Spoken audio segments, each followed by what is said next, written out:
please let me know in the comments if this video was helpful. Hello guys, welcome back to Raid Shadow Legends, or should I say welcome for the first time, because hopefully from this video you will learn all the basics about Raid Shadow Legends. This is the Hell Hades free-to-play challenge day 4, but we will come back to our progress on day 5 tomorrow. And in this one, I'm gonna run you through complete basic newbie beginner stuff, mainly what you see on the screen right now. I was hoping that my cat is gonna sleep on my lap, but I think I'm too loud.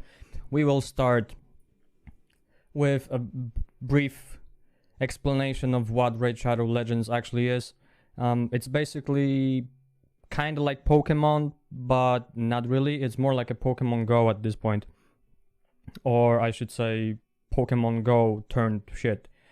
Anyway, it's kind of like Pokemon. You collect characters, or you can just pay for them and still not get all of them in 25 years. It's a gacha game, it's an idle game. It's more about strategies and strategizing rather than playing and controlling your characters yourself. You run your daily quests on automatic. You go to make yourself a coffee. My girlfriend turned into a werewolf playing Dungeons and Dragons. Don't mind her in the other room, especially not you, Samuel, if you're watching this video. The very first thing you see after you finish the tutorial, which is really bad at trying to teach you how this game even works, we will start with the summoning portal. Obviously it's a gacha game, so you summon your champions or open loot boxes, whatever you want to call it. And in the case with this game, you have 4 different shards with 4 different rarities. You have rare, epic, and legendary champions from these 2 shards, epics and legendaries from the best shard, and commons, uncommons, and rares from these green shards, which basically means you have 5 different tiers of champions. You have these tabs here on the side, and we are in the first of them. The second one is a fusion tab. It basically is all the same, with a little bit of with a little exception for this last one, which is called a fragment summon. And not only you have a random chance of getting a random character out of like 800 of them, but in this section here you need to get fragments for the specific champions, and these mainly come from the fusion events in the game. And coming back to the fusion tab, these 3 guys here are like built in. You have these when you start your game, and you work your way up into fusing them, mainly for the missions. But this guy, you can just grab him if you are lucky with getting these champions here, because you need to use these specific rare champions to make these 4 epic champions just to make this one guy. And I can already hear you screaming in your head, why would you trade all of these for this one? You can probably answer this question yourself. Just this guy himself is better than all of these. In the top left hand corner we have our profile with our name and our level in here, with the progress bar for our account level. Right here underneath the progress bar you have your player power. You are probably familiar with this one, because if you watch any YouTube you will probably stumble upon at one point into a commercial or ad with a game similar to Raid Shadow Legends, and they are all about player power and getting bitches. right in here we have your energy count and your energy cap. So you gain your maximum capacity of energy when you level up. So right now I have 247 energy out of 103 that I can possibly hold. So the idea is that once you have less than 103, in my case, the energy refreshes or regenerates by 1 every 3 minutes, but it can never go above that on its own. You can ask, how the hell did I get over the cap then? And this is where a different kind of energy comes into play. I don't think I'm gonna find it here, but you have these thunders, and this is exactly the amount of the energy you're gonna get. When it's described, it just basically gives you as much as it says. But I also wanted to show you a different one. So in case of this one, you get 300 energy. Let's go to the tournament tab so I can show you quickly. Right in here, you can see very faintly an energy potion or an energy pot.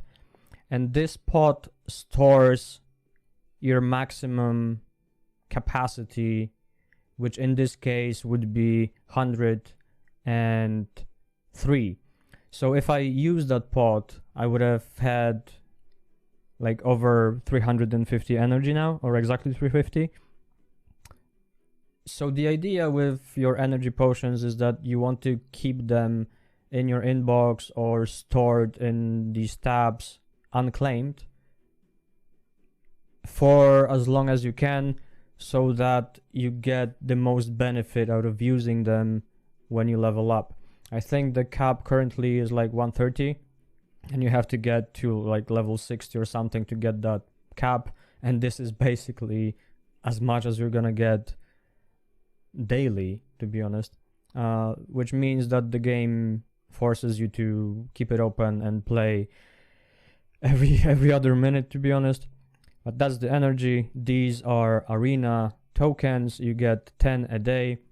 I think it's 1 per hour, which means that as soon as you do your daily arena fights, you do 10 of them, and then you are off to go for 10 hours. This is your silver count. This is another currency. You use this to upgrade gear on your champions, and this is very scarce throughout the whole game. As you can see, you could think that this is a lot, but even if you have 20, 30, 40 millions, you can just blow through it by upgrading 5 pieces of gear. And mind you, you need 6 on your champion to even work properly if you want, in some cases. And this is your gem count. This is another form of currency which is very, very important. You use your gems to buy masteries or skill trees for your champions, as well as some things in the in-game shop. Like right here, you can buy these, are the energy pods that I mentioned. These are your XP boosts that I also mentioned previously, and this is what your arena refills look like. And for 40 gems you can buy a pack of 10, which means that for another 10 hours you are free to live your life. There's also a 3-day XP boost and some other things, like mainly ancient shards, which is one of the, if not one of the several ways of getting shards without spending money. You get some potions for ascending your champions to give them more stats. You can change your name, and you can buy Demon Lord, which is a clan boss, keys for 100 gems. This is basically all you've got here, what you could potentially be interested in buying.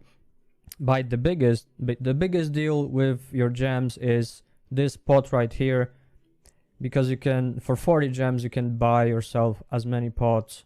What is happening?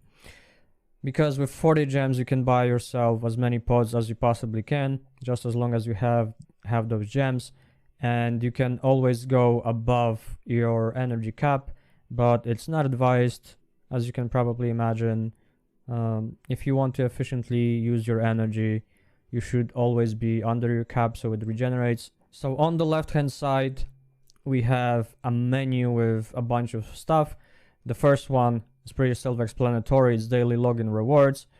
Every time you open the game on a new day for the first time, it gives you something, and it goes all the way to 271 days and above.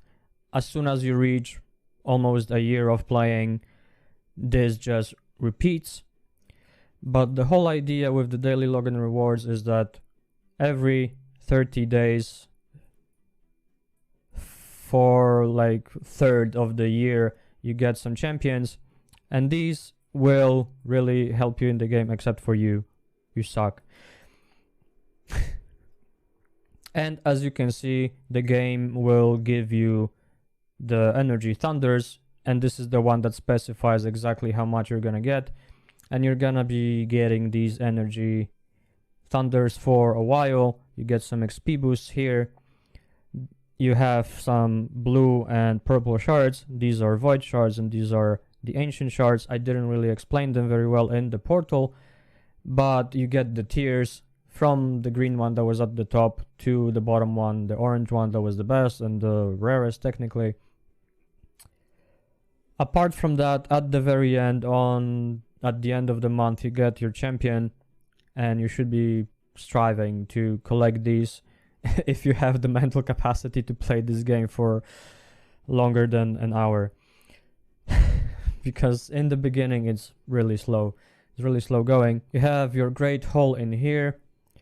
In this place you can display all the additional upgrades all your champions get globally for your arena fights. So you go to your arena, you use your 10 tokens, and at some point eventually you will grow your medal count, which you will later on use to upgrade this specific stats on your champions.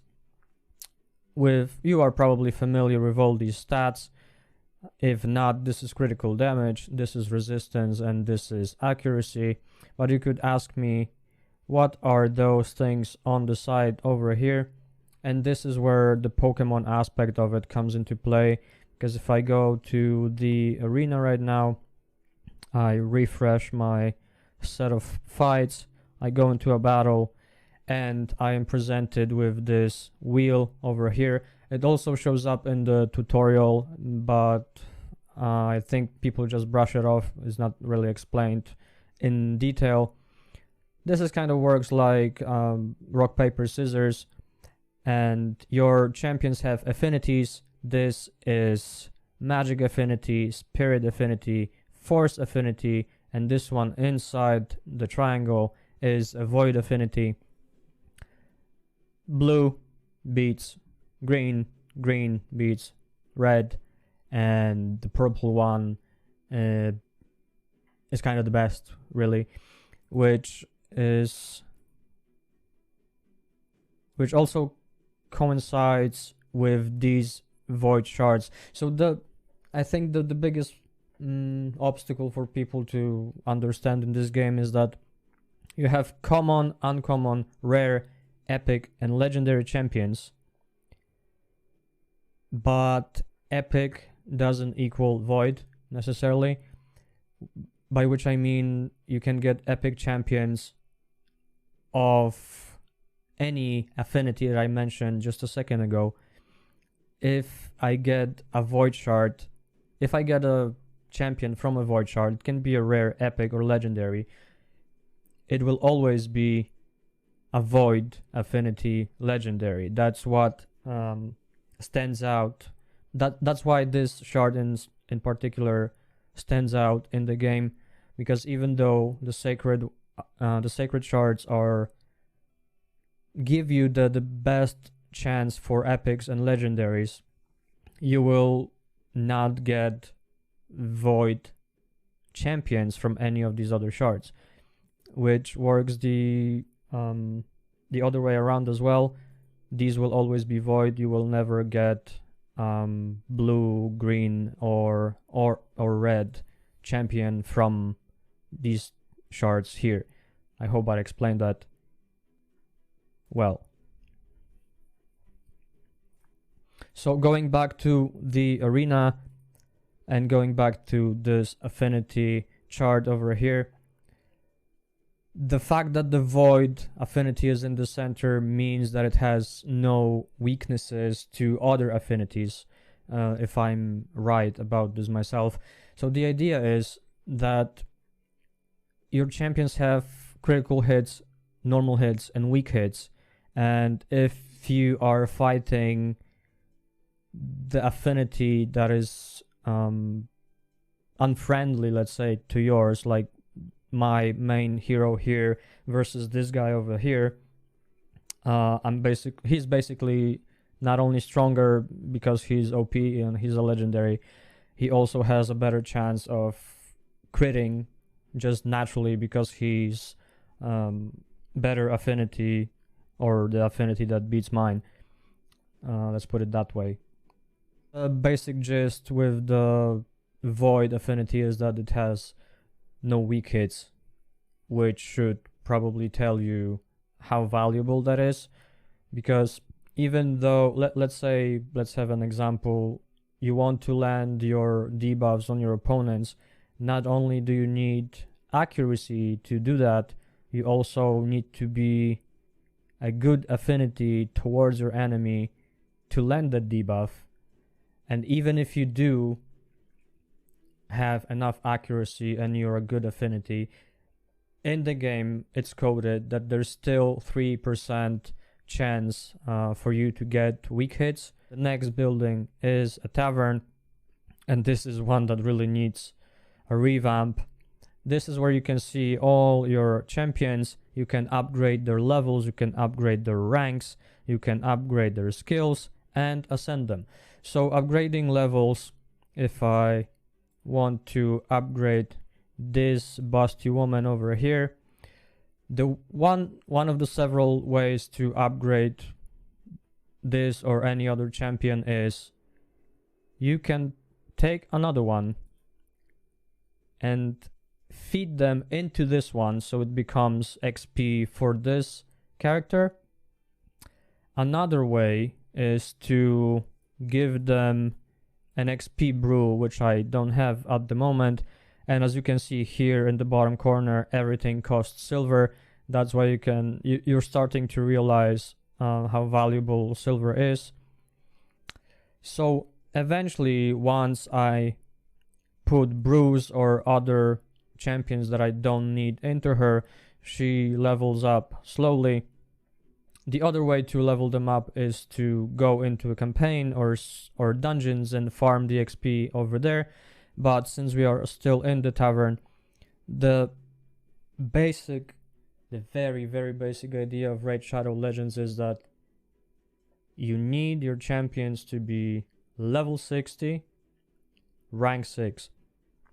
And right now, she is rank 4, which is displayed by these stars over here, and she's level 36. This guy over here is rank 1, level 1. Nope. This guy is rank 2, level 1.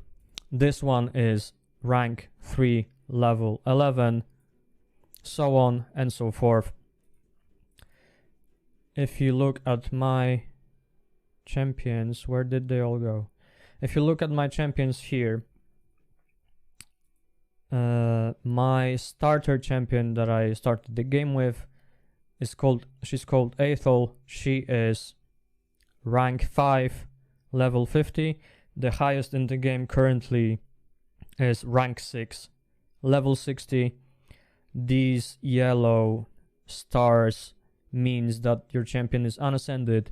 These pink ones mean that they are indeed, in fact, ascended. What does the ascension mean? The ascension, like I said before, allows your champions to get more skills and sometimes unlock their skills in the first place. To do that, you need those pots that are tied to the affinity of your champion. So it's always one blue potion and one white potion, and in case of this guy here, it's always the red potion and white potion. And for example, over here, it's always a green potion and the white potion. As you can see, you always want to farm the potion keep that gives you these white ones. And if I go to my potion mixer, you can see you are starting to get how much randomness is packed into this game, because you have lesser potions, you have greater potions, and you have yourself superior potions. And based on the rank of your champion and its rarity, you will see different types of potions in here. So if you look at this guy over here, he's a 5-star rare and he's unascended right now. So in the very beginning, for like a couple of star ascension levels here, he needs these small versions of the pots.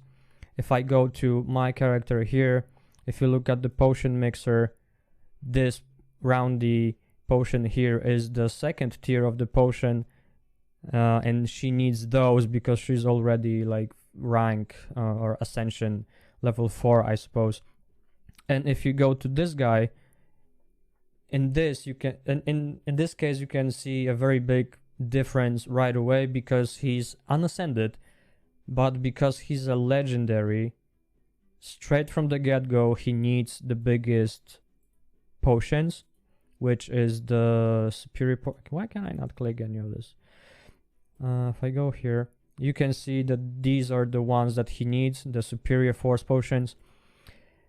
And that's also a reason why on day 4 of the free-to-play challenge this guy is still not ascended, because to get these biggest potions you need to farm the potion keeps at a very high level. Going to the upgrade skill tab, if I will not find my starter champion, but if I go to this once again busty woman, you can see that I can put these rare skill tomes on her in order to upgrade her damage or buff debuff chance or the aforementioned cooldown.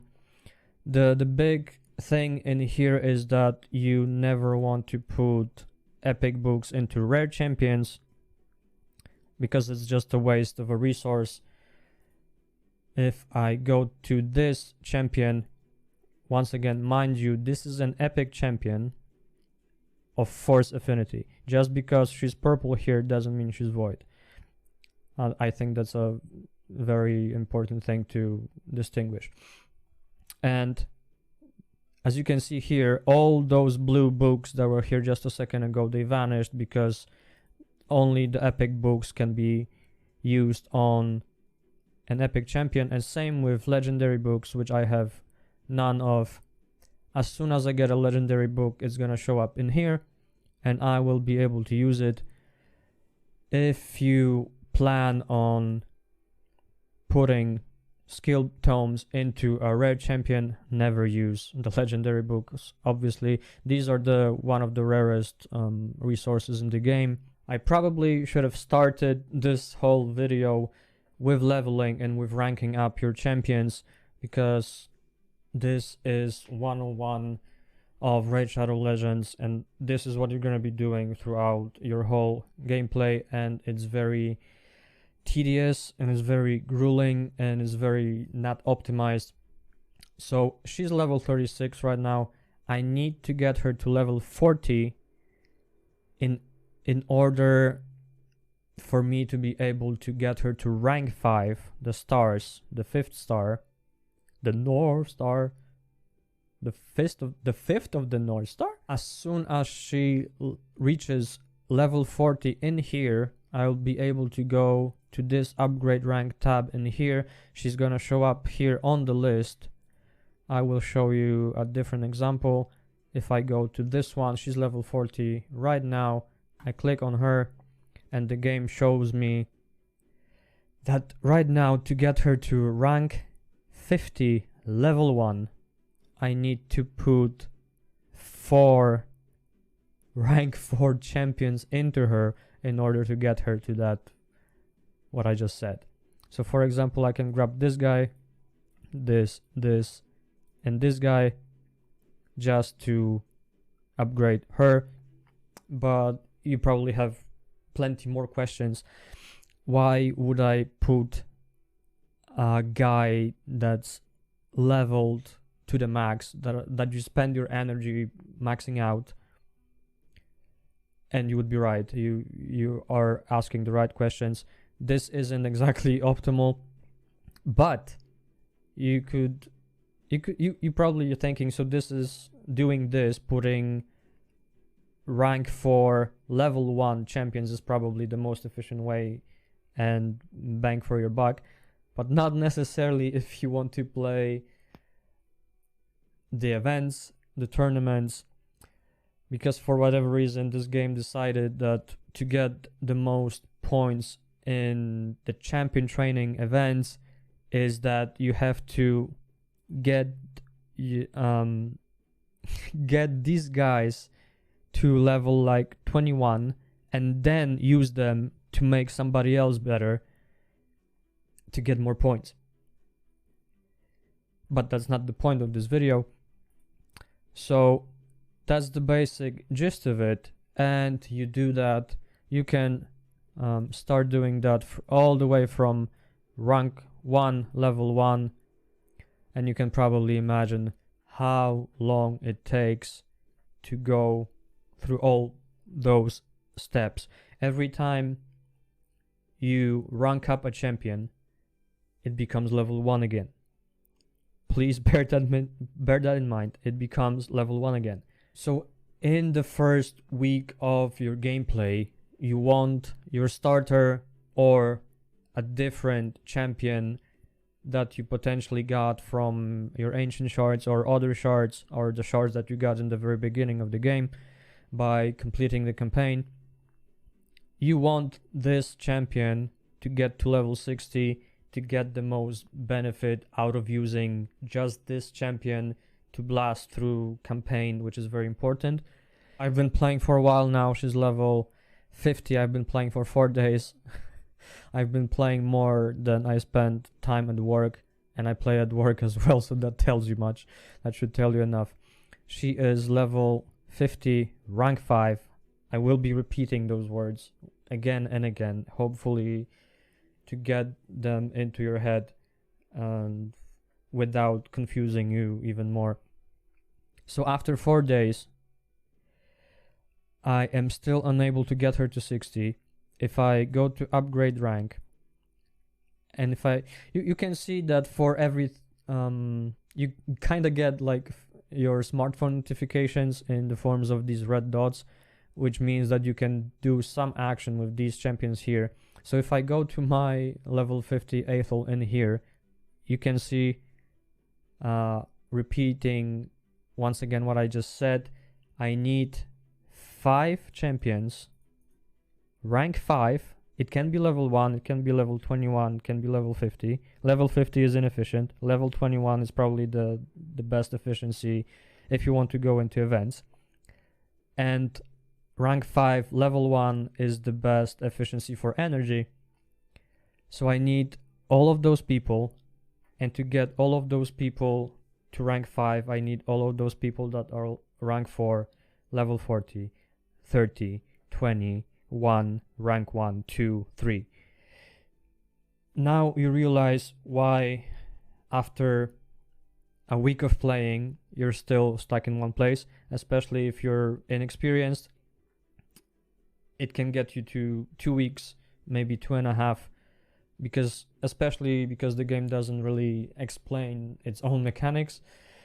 So it really is grueling, and it's a big task, and it's scary, and if you're not into idle games, it's just the same thing over and over again. And I understand it gets boring. It's boring from the very beginning. It's just looking at the same thing, same castle, same sewers, same characters, same bosses, same animations over and over again for like 14 days straight. But eventually you want to get this guy to level 60, rank 6. Once you do that, you want to use your gems to unlock their masteries, which is basically a skill tree. You can see right here there's plenty of option to build your characters, and this is where that strategizing comes in, because you can build your characters in your own way based on their skills, based on what type of champions they are. You can go offense tree, defense tree, and support tree, and you get plenty of really important additional hidden kind of abilities that your champions will use once some conditions happen. While I was talking about masteries, there's something I didn't mention, and it's the type of your champion.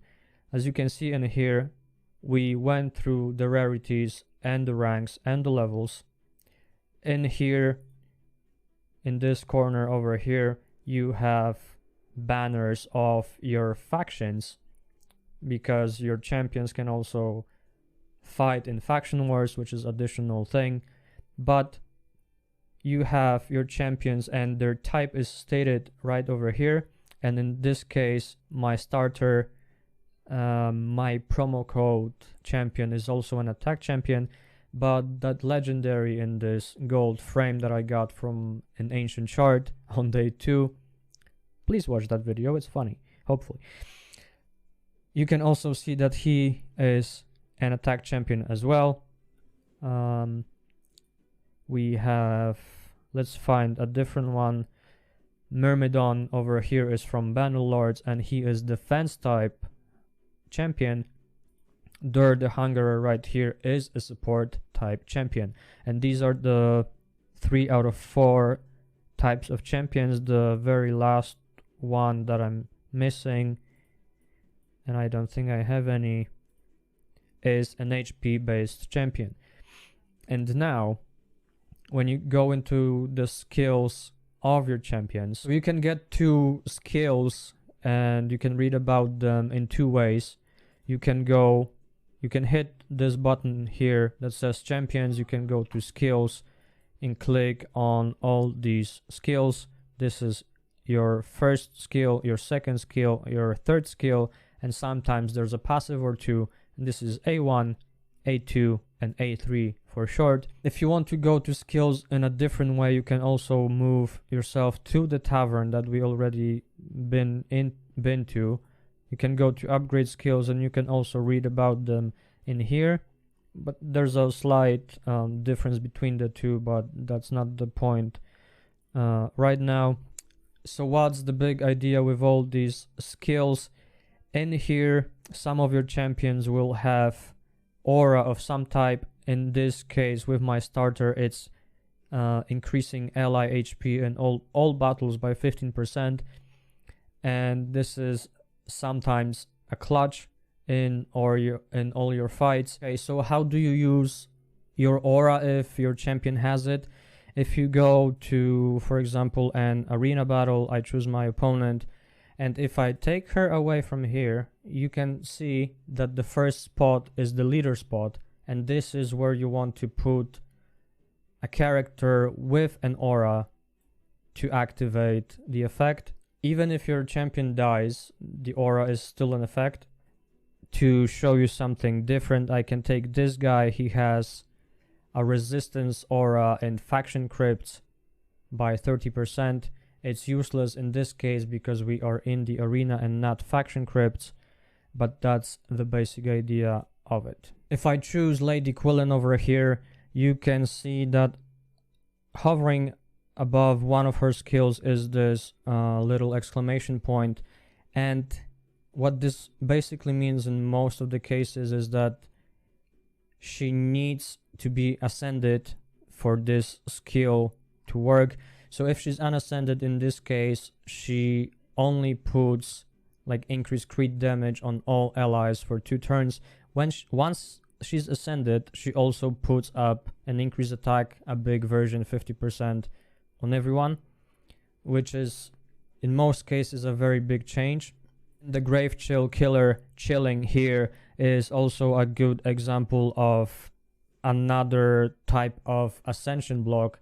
Her last skill, her A3, is completely locked off until you actually ascend her, so you cannot even use this skill. I'm gonna come back to the skill tomes, and this is one very important thing to remember and understand, is that you have no control over where and what skill upgrade you're gonna get by using your book. Like I said, this is RNG Shadow Legends. So what does this mean?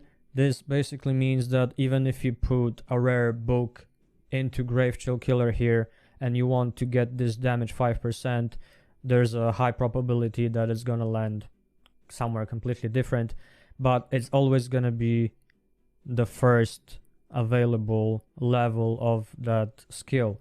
It's never gonna jump to a cooldown right away. That's why you will notice that in most cases cooldown is at the very bottom as the last level for you to book. So not only you don't get these books to land on a skill you want, but you also need multiple books, in most cases all of them, to actually get to a cooldown, which is the most important part of a champion very often. With some rare cases like Grave Chill Killer here, you can help yourself with directing where the books are going, because this skill isn't even unlocked, which means that if you don't want this skill to be booked, which in this case you kind of want, but that's beside the point, you don't unlock her, you don't ascend her, and every single book you give her will only land in these two. It will never touch this one unless you ascend her. And with that said, I think those are the very basics about the champions. So in here you have your inbox, you get some promo code rewards, quest rewards, daily playtime, clan versus clan rewards, and various other types of stuff. Everything that exceeds your gear storage and your champion storage ends up in here. This storage is also limited, but it's good to know that even if you leave the game for the night, let's say, to farm some gear or some champions or XP or whatever, the champions in that gear will eventually end up here if you run out of space. And I think you have like 99 days to claim it and to collect it. As you can see, it's not always 99 days because it's Raid Shadow Legends, and sometimes it's 6 days, sometimes it's 6 hours or 24 hours, depending on what kind of item it is. In here you have your global chat that nobody uses, and you have your clan chat, which is really pointless without any options, any friend adding, anything really. You mostly use a Discord, like with a majority of games in today's day and age, I guess. These two tabs are events and tournaments. We're not gonna go into them today because this video is already 50 minutes. You have some additional ads plastered on your main screen, so you can go click them and spend your own money. In here, one of the most important things as well, this is your playtime rewards. So the game wants you to stay playing as long as you can. As you can see, to get the most benefit out of you playing daily, you need to spend 3 hours to get all of these rewards. 12,000 silver is nothing. It adds up over time, but it's nothing. This is the green shard, the weakest. You can only get uncommons, commons, and rares very rarely. There's also pot, but as you can see, it's very scarce. They give you nothing.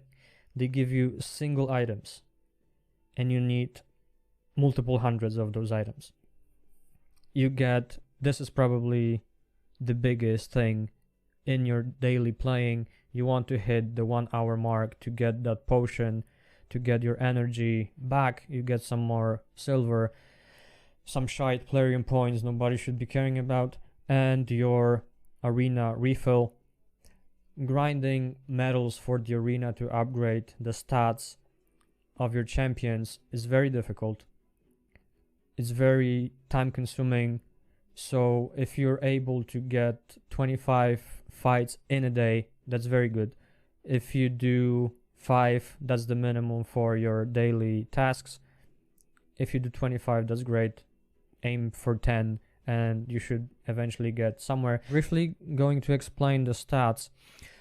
All your characters have HP, attack, defense, speed, crit rate, crit damage, resistance, and accuracy. You are probably familiar with these abbreviations. If not, that's what they are. Obviously, you need HP and defense to stay alive. You need attack to deal damage, but not always, which is very important to note. You need, in most cases, unless stated differently in your champion's skills, you need 100% crit rate. This, you never need it to be any higher than that. Mind you that I said before that despite of your affinities and your rank and all that, there's still a 3% chance of getting a weak hit. And even though you have 100% crit rate, it's coded in the game that you can weak hit if there's a condition met.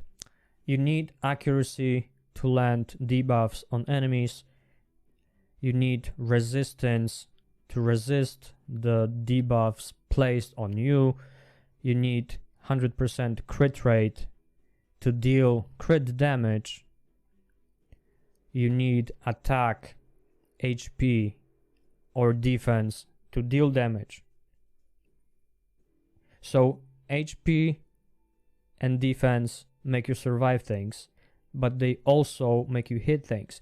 So if I go, for example, to this one guy that was, no, actually I'm gonna go to this legendary, and this is a very old school legacy, old legendary that has been in the game for a while now. So some of the champion skills and wording and the way they work, it's different nowadays. But as you can see, this guy is an attack-based champion. But if you go to his skills, and in the description of a character's skill, you can read what his or her damage is based on.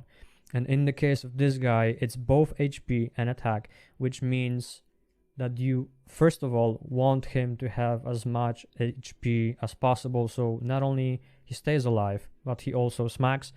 And your second priority, if he's already fast enough and has accuracy, is his attack. If you go to his second skill, you can see that the damage is based upon the same thing again. If I go to my starter character, you can see that her damage is only based on attack. If I go somewhere else, for example, where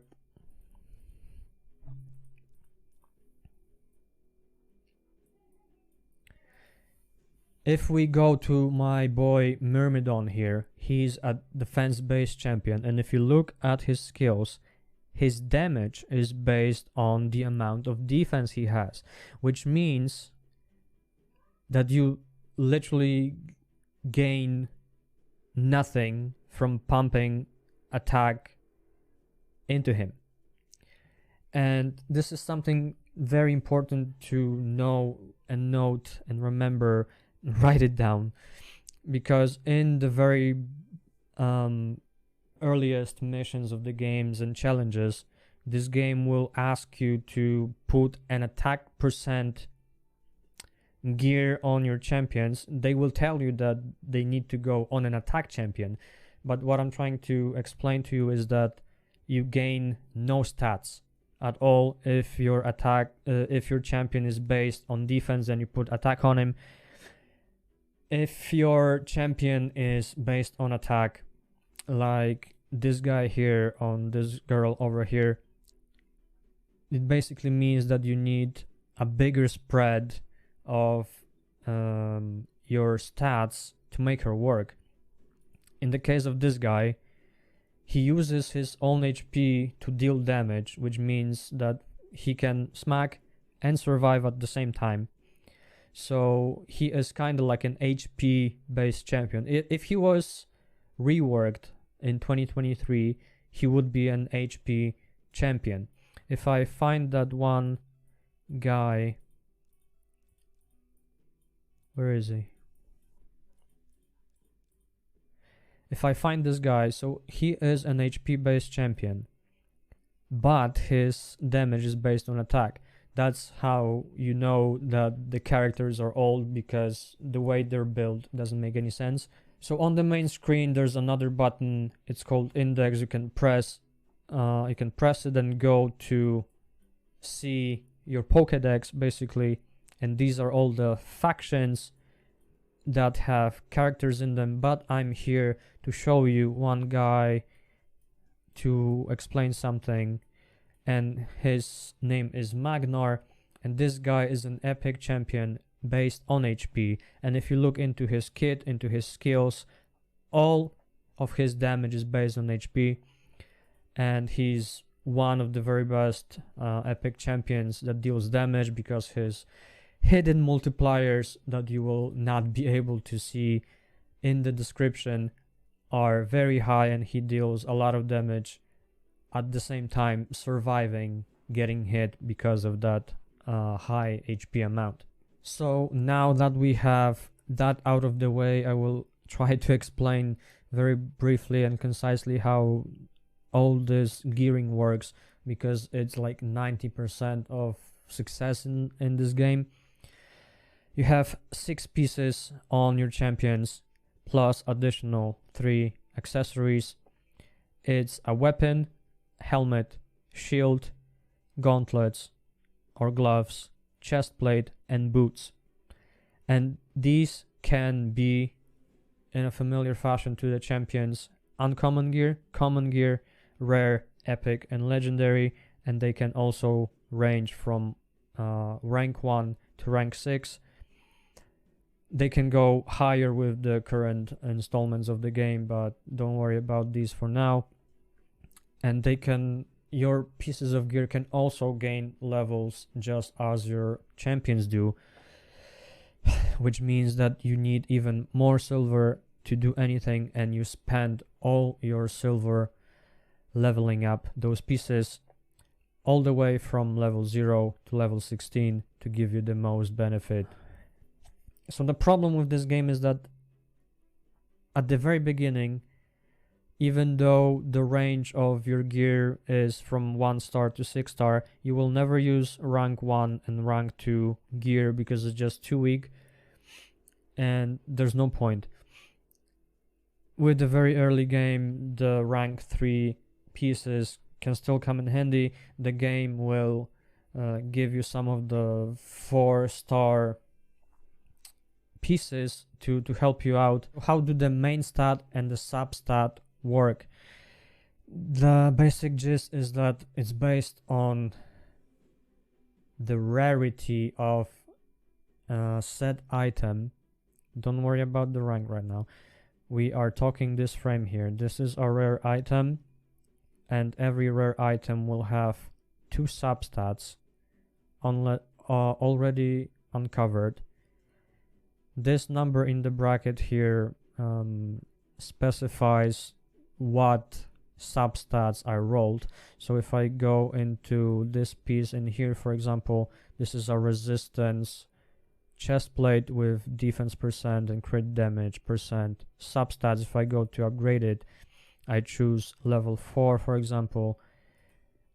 This is where all the gambling comes in, because not only you're losing your silver for a minimal gain most of the time. You cannot control obviously what your what your next upgrade is going to be. So as you can see, I rolled one upgrade for crit damage, and if I go to level 8, I don't even know if I have enough silver to show you.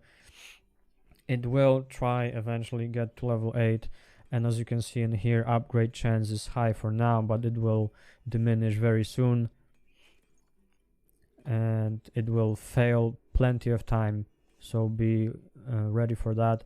And the second roll, it's a so-called spread roll. It rolled into a defense %. This one rolled into accuracy twice, which is a very good thing. With epic rarity pieces, you get 3 substats uncovered, and with legendary pieces you get 4 substats uncovered, which basically means you have 4 chances to get the substat you want rolled 4 times to get the most benefit out of that piece. Or sometimes you can get 2 rolls here, 2 rolls there, or 3 rolls there and 1 somewhere else to give you what you want. But like I said, you have no control over what substat you're gonna get. The most important bit about this bottom row here is that 99% of the time on your boots you want your main stat to be speed, because the speed is key, and you want your champions to move before your enemies, sometimes even twice. In the rare cases, you will put some other main stat on your champion to, for example, give them more HP or attack if you want. On your gauntlets or your gloves, there are 2 main stats that are very important. It's either crit rate or crit damage. In the very beginning, you need crit rate to get to 100 for your champions to deal sufficient damage. Later on in the game, you will notice that it makes more sense and it benefits you more if the main stat on your gauntlets is crit damage with crit rate substats, because you only need 100% crit rate on champions that need crit rate, mind you, to get the benefit of whatever you want to do. I lost my train of thought for a second, but with the case of crit damages, it's not capped.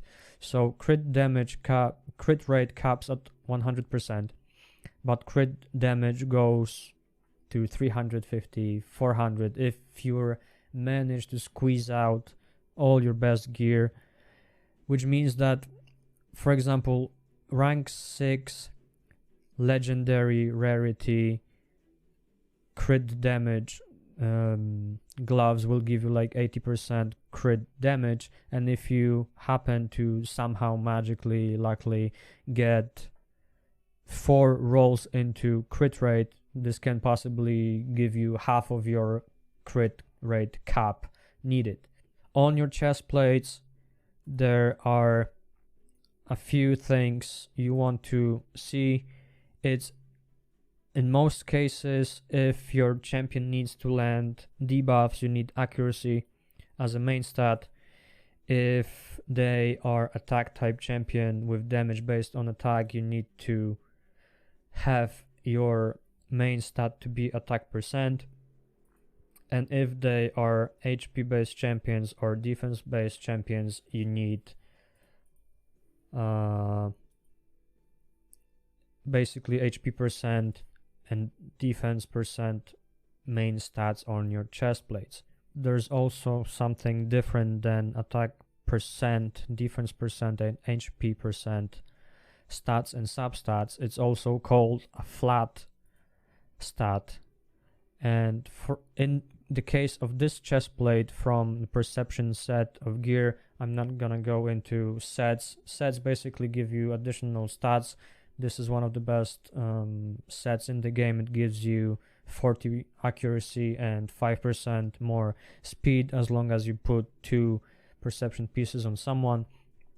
And if you look at this piece, it's a flat attack piece. It's not an attack percent piece, which means that overall, globally, it will give you less attack value, because this will cap at like 190 attack, and if you have like attack percent, like 60% attack, like for example with this chest plate, this unrolled without upgrading has attack percent, attack 6%, and if I upgrade it just by one level, let's say, it's already attack 8%, which means that overall it will give you more stats in the end. So you always want to, majority of the cases, you want to bin and remove the attack, the flat stats on your items, or your items with those flat stats. That doesn't mean that there aren't more flat stats, because speed is a flat stat, resistance is a flat stat, and accuracy is a flat stat.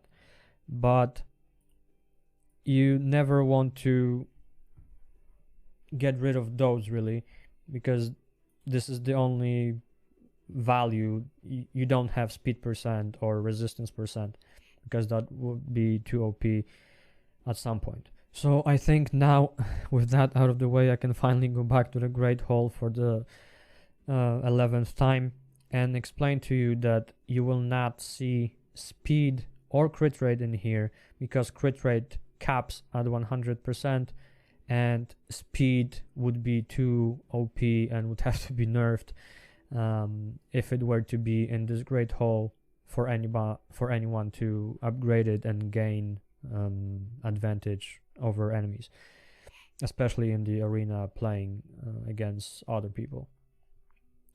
Now we can finally move on to the left hand side in here. You probably figured it out 30 minutes ago, but once again, these affect your champions globally in any area of the game. So if your starter champion is always magic affinity, is this blue one here, if you pump these additional upgrades, all of your blue champions are gonna get these stats. If you have green or red champions, they will get these stats over here. So just bear that in mind, that if you have to check the affinity of your champions to get the most benefit out of upgrading the Great Hall, because otherwise it doesn't make sense if you upgrade the accuracy here, because this is the first thing you see when you come in here, and you see, oh hello, this is accuracy, I'm gonna upgrade it and my force champion is gonna get 5 more accuracy, which is not true, because this will only apply to the blue guys. I realized that there's so much stuff to explain that I decided that I'm gonna make this a 2-parter. Probably it will come after the tomorrow's video, because I already have a plan what to do for tomorrow, and not to bore you with not to bore those who already know the game. We will continue the grind on the free-to-play. Please let me know in the comments if this video was helpful. If so, do let me know if you want to know the rest of the things, because I haven't even gone through this bit here, or the battle button, and with all these things inside. So there's like another hour or two of in-depth explaining without trying to confuse yourself and myself. You probably bored already and clicked off this video as soon as I told you that this is not a progress video. So if you are still here, I really do appreciate it, and I do hope you learned something from this, and that the next videos that we'll be posting will make more sense to you, and maybe you will, for whatever reason, decide to ruin your life and play yourself, and then forget about your children, forget about your pets, and your life insurance and your mortgage. I mostly wanted this video to be an explanation for my friends, but I think some people may actually need it after I've watched Hell Hades video with Lady H trying to play this game. It's really difficult. The game doesn't explain anything to you. It's very tedious, very boring if you're not into idle play. Thank you very much for watching. I'm now gonna go edit this video, and it's gonna take me another 2 hours just to edit this 1 hour long material that nobody's going to watch. Please watch it. If you are still here, if you're very persistent and watch videos, all the YouTube videos to the very end, please post 5 comments. It can be whatever you want. It can be +1. Please post 5 comments, and then this way I will know that you actually watched it. I do appreciate it. I'm gonna try to cut this as short as I can. Thank you very much. See you tomorrow.